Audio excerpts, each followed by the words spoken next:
In 2018, the hole in the roof of the St. James AME Church / Gabriella Colored School spoke. It said, "Why don't you fix me?" The board of directors of the historic Oviedo Colored Schools Museum, Inc. has worked tirelessly since to bring this historic project to fruition.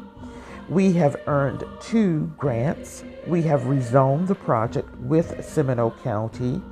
We have discovered pews from 1957 and begun to renovate them. Also, our architectural plans were approved by our grantor on September 30th, 2025. We are moving ahead and applying for our building permit, and we wish to thank all of you for your continued support for this historic project.